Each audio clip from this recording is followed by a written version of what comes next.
Saint Joseph Calasanz was born in 1557 in the quiet village of Peralta de la Salle, nestled in the northern countryside of Spain. He came from a family of both material wealth and deep Christian devotion. Within that home, his parents passed down not only worldly inheritance, but more importantly, a legacy of faith. From his earliest days, Joseph was shaped by their example, taught to live a virtuous life, to pray with sincerity, to walk humbly, and to keep far from anything impure. His young soul awakened early to a longing for holiness, and his love for God deepened with each small act of daily obedience. Even as a child, Joseph showed a unique tenderness toward the young. He cared not only for his peers, but was deeply moved by a desire for their spiritual well-being. In simple gatherings, he would draw his friends together to explore the mysteries of the faith, to teach one another how to pray, and to practice living out the gospel in everyday life. Beneath that innocent exterior lay the first stirrings of a future vocation, a call to educate, to uplift, and to serve. Watered by divine grace and rooted in charity. As he reached adolescence, Joseph was sent to study grammar and classical literature in the town of Estadilla. He excelled so remarkably in his studies that by the age of 15, he had already completed what would now be considered secondary education, surpassing every expectation for a boy of his age and time.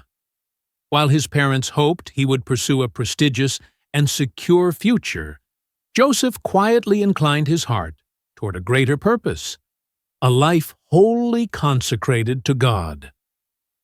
Aware of the temptations of youth, he deliberately embraced a life of discipline and moderation. He trained himself in austerity, guarded his heart against impure desires, and deepened his habits of prayer.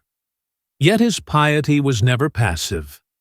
Joseph actively taught catechism to the uneducated, visited and cared for the sick, and offered help to the poor, not only with his hands, but with a generous heart.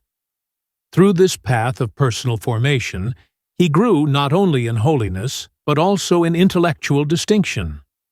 Recognizing his talents and zeal, his instructors permitted him to remain at the university to continue his studies in both civil and canon law. Then, on April 11, 1575, Joseph received the clerical tonsure, formally entering the ranks of the clergy, a decisive step toward the priesthood he had long cherished in silence and prayer. After completing his studies in both canon and civil law, Joseph continued his theological formation in the city of Valencia. But within that bustling and cultured environment, the enemy of souls waged a quiet war against him. Joseph found himself assaulted by strong temptations, particularly against the virtue of chastity, a virtue he had vowed to guard with his entire life. The inner battle was fierce, yet he remained faithful to his promise of consecration to God. Emerging victorious through grace, he made a firm decision to protect both his purity and spiritual focus by leaving Valencia and transferring to Alcalá, a quieter setting, better suited for prayer and discipline.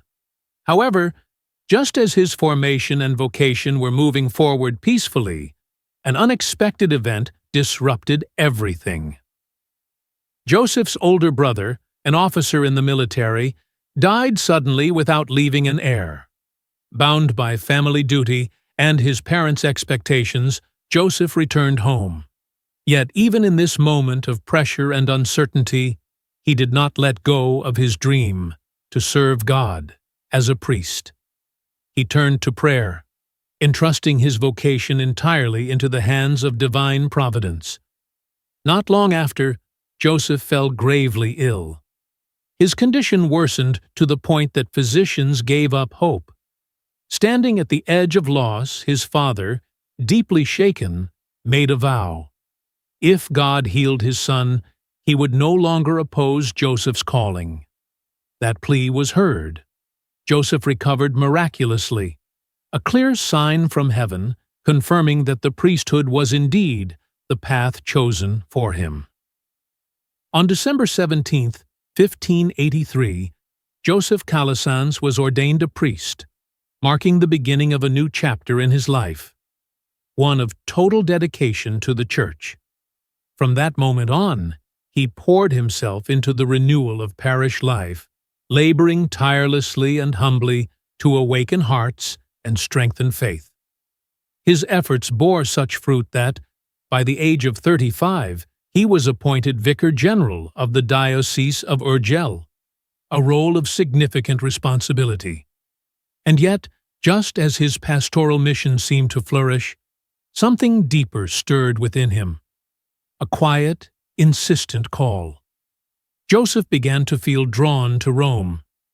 It was not ambition that called him, nor any promise of position, but a mysterious prompting of the Spirit, one he did not fully understand. Trusting that divine whisper, he left behind the dignity of office and the comforts of recognition, and journeyed to Rome as a humble pilgrim, unnoticed and unknown. For 5 years, he lived quietly in the Eternal City. But his silence was not passive. Joseph observed the streets, listened to the cries of the poor, and saw with painful clarity the spiritual poverty that afflicted the people, especially the children. He witnessed faces without light, souls without direction, and young lives left untaught and unloved. In those hidden years, a conviction took root in him, that the collapse of moral society was not born of malice, but of ignorance, a failure to know God. And if humanity were to reclaim its dignity, the work must begin with faith, with education, and especially with the hearts of the young, still pure and open to grace. In silence and prayer, a new mission began to stir in the heart of this quiet priest, a mission that would, in time, change the face of Christian education. Moved by compassion and a deep conviction of faith, Father Joseph Calasanz chose to act. Inheriting a large portion of his father's estate, he kept nothing for himself. Instead, he offered it entirely in service of a greater purpose, the education of the poor. In the impoverished Roman district of Trastevere, where countless children wandered the streets in both material and spiritual poverty, he opened his first free school. He did not begin with lofty sermons or with power and authority.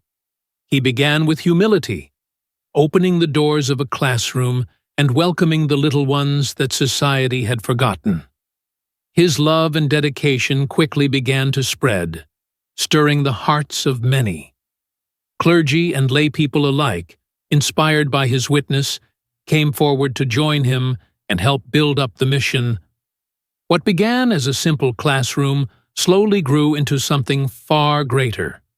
Not merely a school that taught literacy, but a sanctuary where children encountered a living faith.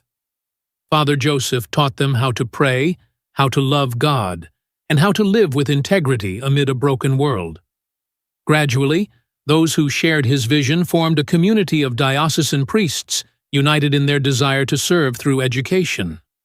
Father Joseph placed this group under the patronage of Mary, Mother of God, as a declaration that every true work of Christian education must be entrusted to her maternal care.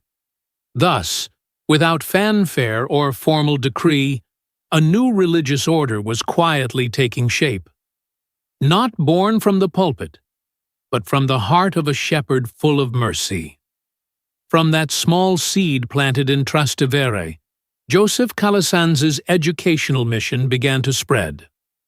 The little schools for the poor drew growing numbers of collaborators and expanded beyond the boundaries of Rome.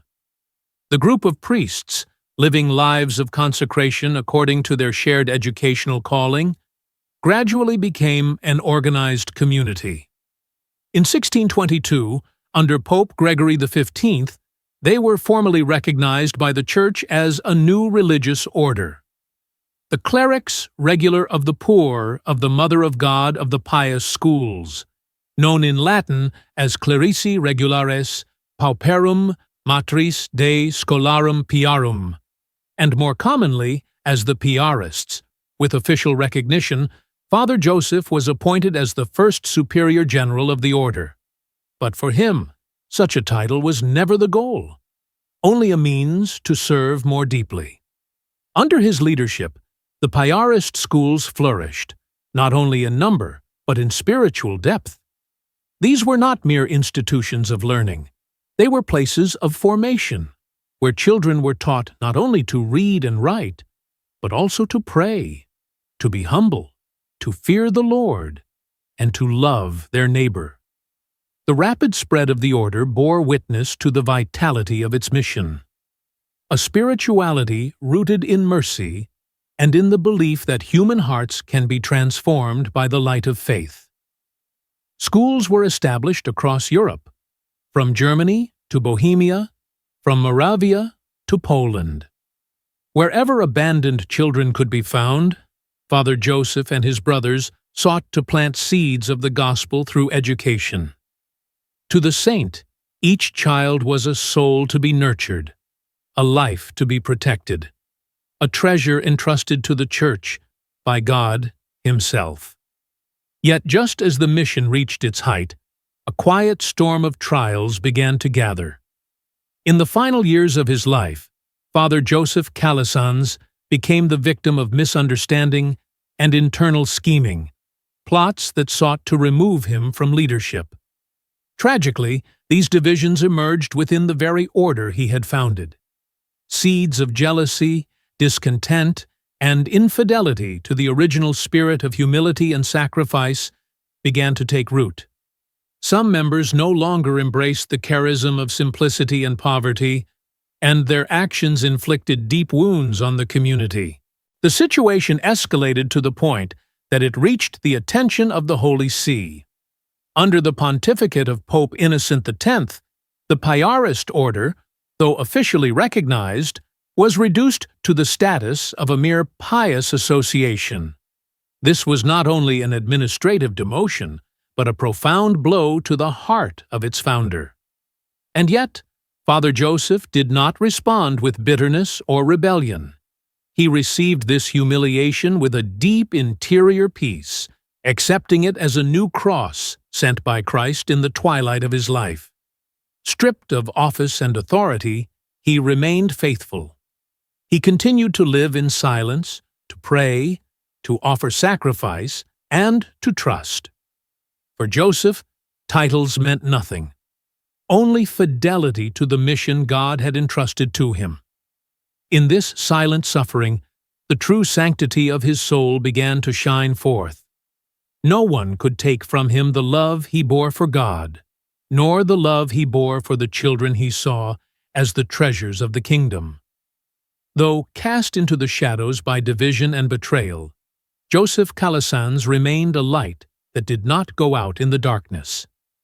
And it was precisely in these final hidden years that God granted him graces, not for vindication, but as quiet consolation and divine affirmation. According to the holy oral tradition preserved within the Piarist Order, there was a moment when Father Joseph received a vision. The Blessed Virgin Mary appeared, holding the Christ child in her arms, and visited one of the schools. She looked tenderly upon the children praying the rosary and gave them her blessing one by one. That scene, gentle, sacred, and filled with peace, was etched into the memory of those who lived close to him. They believed that the Mother of God, to whom Joseph had entrusted his entire mission, had not forgotten her faithful servant. It is also said that Father Joseph was given the gift of prophecy. He foretold with calm conviction, 10 years after my death, the order will be restored and flourish again. Spoken in what seemed like the twilight of failure, this prophecy became a quiet fire of hope in the hearts of those who still believed. And indeed, 10 years after his death, the restoration of the Piarist Order took place. A moment remembered by many as nothing short of a resurrection after trial. These visions and prophecies, while not defined as dogma, have been lovingly preserved by generations of Piarist students and priests as living testimony to the deep spiritual life of a saint who chose to suffer in silence, to endure without complaint, and to love without limit, even to the end. On August 25, 1648, after a brief illness, Father Joseph Calasanz entered eternal rest in the Lord at the age of 92. He passed away as he had lived, quietly, without seeking recognition or status, simply loving, serving, and suffering for the sake of what is most good and most holy. Though his earthly body returned to the dust, the mission he had sown would not be buried. Just as he had foretold in 1656, exactly 10 years after his death, Pope Alexander VII formally restored the Piarist Order, entrusting it once again with the educational mission that Father Joseph had initiated and guarded with his whole life. The order was rebuilt and expanded rapidly across nations, becoming a source of light for generations of poor children. A resurrection in glory, following what had once seemed like defeat. The holiness and legacy of Father Joseph were not only recognized by those who knew him during his lifetime, but were later solemnly confirmed by the Church. In 1767, Pope Clement XIII declared him a saint, offering the universal Church a model of a humble priest who persevered with trust, integrity, and unwavering fidelity to God's will. Then, in 1948, precisely 300 years after his birth, Pope Pius XII proclaimed Saint Joseph Calasanz the patron of Catholic schools and the founder of Christian education. This title was not a crown of honor, but a continuation of the very mission he had poured himself into, one built with sweat, tears, and the silent suffering of a man who loved God through the lives of the poor. More than a religious order or a network of schools, Saint Joseph Calasanz gave the Church a spirituality of education, one that was soaked in the gospel and shaped by mercy. For him, education was never a secondary task or a social service. It was a sacred calling, a path to holiness, a means of salvation. He once said, "The education of children, especially of the poor, is the highest calling of all professions." To him, children needed not only letters and arithmetic, but the knowledge of God, the nourishment of truth, and the foundation of justice and love. For Saint Joseph, education was the surest foundation for a moral society. Every lesson, every word of guidance, every example set by a teacher was a brick in the path that would lead children toward the light. He believed that intellectual training without spiritual formation was incomplete. All learning, in his view, must lead to wisdom, a wisdom that begins with reverence for God and ends in love for one's neighbor. In an age where education is often pursued as a means to success or advancement, Joseph Calasanz placed its focus on the transformation of the soul, the shaping of character through grace.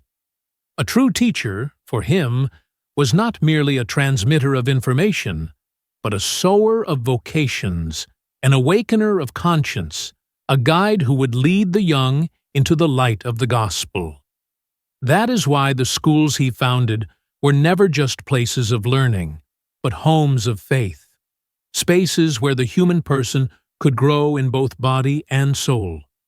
To this day, the witness and educational vision of Saint Joseph Calasanz continue to illuminate the path for countless teachers, priests, religious, and laypeople who quietly give their lives for the next generation.